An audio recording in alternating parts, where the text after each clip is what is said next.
इस पर मैं आऊंगा, लेकिन आइए एक और बात बता दूं आपको, कोरोना से दूरी या कांवड़ यात्रा जरूरी। असल में आप देखिए यहां पर आप जब वेस्टर्न कंट्रीज के बारे में देखते हैं कि डबल डोसेज के बावजूद वैक्सीनेशन के वहां ब्रेक थ्रू इन्फेक्शंस हो रहे हैं, ये बात दीगर है कि डबल डोसेज के बाद वहां 35% का आंकड़ा, जैसा डॉक्टर गोडसे कह रहे हैं कि 35% लोग बीमार होते हैं और मोर्टेलिटी बहुत कम है। लेकिन हिंदुस्तान जैसे पॉपुलस कंट्री में अगर आप परसेंटेज वाइज देखेंगे तो शायद आपको वैसा दिखाई दे, लेकिन अगर आप नंबर पर से देखेंगे तो यह भी बड़ा दिखाई देगा। यह बात ध्यान में रखना चाहिए। और उत्तर प्रदेश जैसी पॉपुलस स्टेट के संदर्भ में तो खासतौर से, लेकिन उससे पहले सावन के महीने में कांवड़ यात्रा, इसके संदर्भ में आप सब जानते हैं, लेकिन फिर भी अगर जिनके लिए ये जानकारी है मैं उनके लिए दोहरा दूं, सावन के महीने में ये रवायत है, हिंदुओं की आस्था का तकाजा है। कई राज्यों से कांवड़ियों का ग्रुप देवघर, हरिद्वार, काशी पहुंचता है, यहां भगवान को जल चढ़ाया जाता है। उत्तर प्रदेश, मध्य प्रदेश, राजस्थान, बिहार, ओडिशा से कांवड़िए जल लेने के लिए पहुंचते हैं। और ये जगह भी है हरिद्वार, काशी, सुल्तानगंज, यहां से भी जल भरा जाता है। जिन स्थानों से गंगा जल लाया जाता है वहां लाखों की भीड़ होती है। अब वहां भी भीड़ जुटेगी और गंगा जल लेने के बाद कांवड़ियों का समूह अपने स्थानीय मंदिर पहुंचता है। वहां जाने के बाद शिव मंदिर में जल चढ़ाया जाता है। कई लोग ज्योतिर्लिंगों का रुख करते हैं, कई लोग अपने शहर के मंदिरों का रुख करते हैं। और वहां पर भी आप ये देखते हैं कि अमूमन सावन के सोमवारों में वैसे ही भीड़ होती है।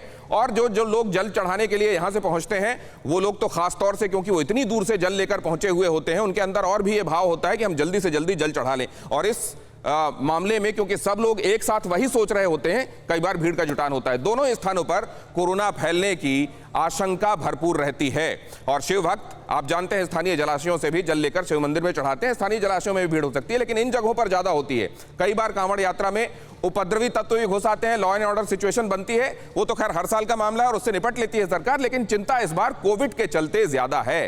कांवड़ यात्रा के दौरान अनुशासनहीनता देखने को मिलती है। उसी अनुशासनहीनता, प्रोटोकॉल आपने कर दिया, लोगों को समझा भी दिया, लोगों से अपील कर ली, आरटीपीसीआर भी देख लिया, लेकिन इतनी सारी भीड़ को कंट्रोल करते हुए ये सब क्या सुनिश्चित किया जा सकता है, ये एक सवाल है। और यूपी उत्तराखंड से कोरोना अपडेट क्या है वो भी जरा इस समय देख लेना चाहिए। कोरोना पूरी तरह गया नहीं है। 24 घंटे में 59 केस उत्तर प्रदेश में रजिस्टर्ड हैं। मतलब ये वो जो अस्पताल पहुंचकर जिन्होंने बताया कि उनको कोविड हो गया है। और उत्तराखंड से 44 नए मरीज सामने आ चुके हैं। 24 घंटे में 4 की मौत हो चुकी है उत्तर प्रदेश में, और उत्तराखंड में 24 घंटे में 10 की मौत हो चुकी है।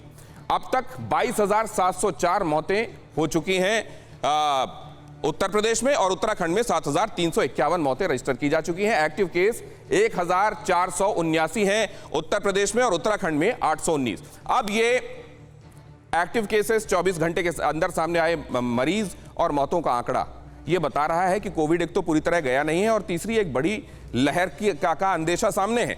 हरिद्वार कुंभ से कई गुना ज्यादा फैल गया था कोरोना, और यह कहा जा रहा है कि 5 टाइम्स बिगर इवेंट हो सकता है कांवड़ यात्रा सुपर स्प्रेडर होने के हिसाब से। कुंभ से अगर कोरोना फैला था, वहां से जाने वाले लोगों ने कोरोना फैलाया था, तो 5 गुना ज्यादा ये बढ़ सकता है कांवड़ की वजह से। जरा देखिए उत्तराखंड में कोरोना केसेस का क्या हुआ था। 1 से 13 फरवरी 586 केस, 14 से 28 फरवरी 172 केस, 1 से 15 मार्च 847 केस, और 16 से 31 मार्च 2,480 केस के बाद देखिए 1 से 15 अप्रैल 15,333 केस। और ये जब मैं बता रहा हूं आपको हरिद्वार कुंभ की वजह से उत्तराखंड के संदर्भ में ये केसेस आपको बता रहा हूं। अब अगर इन बातों को पर्सपेक्टिव में रखते हैं शलभमणि त्रिपाठी, खैर आपके सामने तो जोखिम भी है, और आप बहुत कैलकुलेटेड तरीके से आप सरकार चला रहे हैं, तो सारी स्थितियों को देखकर ही कर रहे होंगे, लेकिन ये पृष्ठभूमि आपको फिर भी सशंकित करती है क्या? आप लोग तमाम ख्याल रख रहे होंगे बेशक।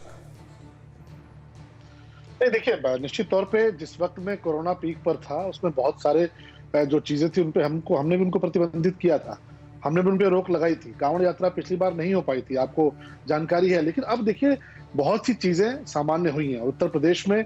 मैंने कहा ना कि उत्तर प्रदेश में मुख्यमंत्री जी ने जनता दर्शन करना शुरू कर दिया है, जनता पहुंच रही है, रोजमर्रा की जिंदगी चलनी शुरू हो गई है। और उत्तर प्रदेश में लॉकडाउन तो कभी नहीं था, हमने आंशिक कोरोना कर्फ्यू लगाया। हमसे जो छोटे राज्य थे वो लॉकडाउन पे थे, इसके बावजूद वहां केसेस आए, लेकिन हमने आंशिक कोरोना कर्फ्यू लगाकर लोगों से अपील की, लोगों को प्रेरित किया, लोगों को जागरूक किया। उसका परिणाम ये रहा कि कि उत्तर प्रदेश की जनता का सहयोग मिला। जहां तक बात देखिए, ये सही है कि ये चुनौती है, उस चुनौती को लेकर हमने अपनी तैयारियां की है, लेकिन सवाल यह भी उठता है ना कि एक तरफ तथाकथित एक किसान आंदोलन हो रहा है, उसको लेकर कोई सवाल नहीं उठाता। कोरोना को लेकर वहां से भी तो फैलने की गुंजाइश है, और जिस वक्त में कोविड अपने पीक पर था उस वक्त में ये तथाकथित किसान आंदोलन चलता रहा, उस पर कोई सवाल नहीं उठाता। एक वक्त में वो तबलीगी जमात के लोग आए थे, वो तबलीगी जमात के लोग तमाम सारे जलसे कर रहे थे, और जब कोविड अपने पीक पर था उस पर कोई सवाल नहीं उठाता। तो ऐसे में परंपराओं का विषय है, धार्मिक मान्यताएं जुड़ी हुई हैं, और हम इस बात को लेकर आश्वस्त हैं कि अगर हमें माननीय सुप्रीम कोर्ट में क्योंकि मामला गया है, वहां से इजाजत मिल गई, तो हम पूरी तौर पर नियंत्रित करके बहुत सकुशल तरीके से बहुत छोटे छोटे दायरे में लोगों को कोविड प्रोटोकॉल के साथ पूरा करते हुए इस यात्रा का सकुशल संपन्न कराएंगे। ठीक है, और इसके लिए यह भी कहा जा रहा है कि उत्तर प्रदेश के मुख्यमंत्री ने कांवड़ संघों से बात की है, उनके निर्देश दिए हैं और उनके साथ लगातार बात हो रही है। लेकिन राजकुमार भाटी जी, कौन करेगा बात किसानों के मामले में? ये सवाल तब भी उठा था जब कुंभ का हवाला दिया जा रहा था। क्यों किसान आंदोलन वालों को समझाइए, वो सवाल क्यों नहीं उठता? देखिए, पहली बात तो जो अभी इस जो विषय है उस पर मैं दो वाक्य बोल दूं कि आपने जो आंकड़े दिए, जो बताया, और दो डॉक्टरों ने भी हमारे बीच में जो बातें कही, उसका लब्बो-लुआब ये है, उसका निष्कर्ष ये है कि कोरोना का जो संकट है वो खत्म नहीं हुआ है। कोरोना के जो खतरा है वो कम नहीं हुआ है, अभी है, बरकरार है। अब शलमणि त्रिपाठी जी जितने कॉन्फिडेंस के साथ कह रहे हैं, अगर वो कोरोना प्रोटोकॉल का पालन करके और लोगों को सुरक्षित करके उनकी जिम्मेदारी लेती है, उनकी सरकार, उत्तर प्रदेश सरकार ये जिम्मेदारी लेती है कि कोरोना को नहीं फैलने दिया जाएगा और पूरा ख्याल रखा जाएगा, तो हमें क्या आपत्ति है? किसी को भी क्या आपत्ति है? हमें तो चिंता केवल ये है कि कहीं ऐसा ना हो कि जिस तरह कुंभ से फैल गया कोरोना, जिस तरह बंगाल के चुनाव से फैल गया, जैसे उत्तर प्रदेश पंचायत चुनाव की वजह से फैल गया, कहीं एक तीसरा संकट खड़ा न हो जाए, लोगों की जान खतरे में न पड़ जाए, लोगों का जीवन खतरे में न पड़ जाए। नंबर एक बात। अब दूसरी बात, जो शलमणि जी ने कहा कि किसान आंदोलन चल रहा है, किसान आंदोलन में कितने लोग सम्मिलित हैं? कुछ हजार। और कांवड़ यात्रा में कितने होंगे? कुछ करोड़, कई करोड़। तो इन दोनों की तुलना पहली बात तो इस आधार पर नहीं की जा सकती। दूसरी बात, अगर किसान आंदोलन चल रहा है तो उसके लिए तो माननीय मोदी जी और केंद्र सरकार जिम्मेदार है। अगर मोदी जी चाहें तो 1 घंटे में किसान आंदोलन को समाप्त कर सकते हैं। अगर सरकार को इतनी चिंता है अपने नागरिकों की और नागरिकों की, तो वो नागरिकों की मांगों की भी चिंता करे, उनकी भावनाओं की भी चिंता करे, उनकी समस्याओं की भी चिंता करे। नहीं, शलमणि त्रिपाठी जी की चिंता मैं आपको बता देता हूं। उन्होंने तबलीगी जमात का हवाला दिया, ये भी कहा, और शुरुआत में भी उन्होंने कह दिया था, आपको याद होगा, वो कह रहे थे पोस्टर्स लगाए थे, उसको लेकर भी चले गए थे। कहीं ऐसा तो नहीं है कि वो बात दिमाग में तो घर नहीं कर गई है? कार सेवा के दौरान समाजवादी पार्टी का रुख उनको याद तो नहीं है?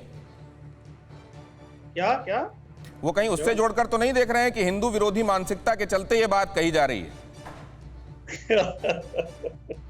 वो कुछ भी कहें दिनेश जी, भारतीय जनता पार्टी के तो लोगों का कोई की आदत है अनर्गल बातें करना और अफवाहें फैलाना, लेकिन आप कह रहे हैं क्या ये बात? आप तो एंकर हैं। ठीक है, शलमणि त्रिपाठी कुछ कहना चाह रहे हैं? शलभ जी, देखिए, राजकुमार भाटी जी बहुत सम्मानित व्यक्ति हैं। मैं तो सिर्फ इतना कहूंगा कि कोविड को लेकर इनकी चिंता की मैं सराहना करता हूं, लेकिन ये भी सोचता हूं कि भाई कोविड को लेकर आपने उस वक्त क्यों नहीं कहा जब श्रीमान अखिलेश यादव जी ने कहा कि वैक्सीन नहीं लगवाऊंगा। ये देश के वैज्ञानिकों ने वैक्सीन बनाई थी, कोई भारतीय जनता पार्टी नहीं बनाई थी। और जब कोविड से लड़ाई में सबसे बड़ा हथियार कुछ बन रहा था, तो वो वैक्सीन बन रही थी जिसकी देश और दुनिया में तारीफ हो रही थी। तो समाजवादी पार्टी के मुखिया कहते थे कि नहीं, मैं इस वैक्सीन को नहीं लगाऊंगा। तो कैसे मान लें कि आप कोविड को लेकर गंभीर हैं और आप राजनीति नहीं कर रहे? बताइए। और ये भी कहते हैं वो, ये जब अभी एटीएस ने पकड़ा इन लोगों को, तो ये भी कहा कि भरोसा नहीं होता जब लोग इस तरीके से पकड़े जाते हैं। देखिए, अच्छा होता अगर खाली, ये बहुत महत्वपूर्ण विषय है, अगर इसी पर शलमणि जी विचार रखते। लेकिन अगर वो कह रहे हैं कि ऐसा था, तो माननीय शलमणि जी ये बता दें कि जब मोदी जी कह रहे थे कि थाली बजाने से कोरोना भाग जाएगा, तब आपने ऐतराज क्यों नहीं किया? जब आपके जो कहीं और चला जाएगा, लोगों को एकजुट करने के लिए कोशिश हुई थी, उस पर कई बार बात हो चुकी है। राजकुमार भाटी, हमने की गलती फिर एक बार, कोरोना ने किया दोबारा प्रहार। मास्क, 2 गज दूरी, करें अपनी सुरक्षा पूरी। कोरोना टीका हम सबको लगाना है, मिलकर साथ समझदारी से कोरोना को हराना है।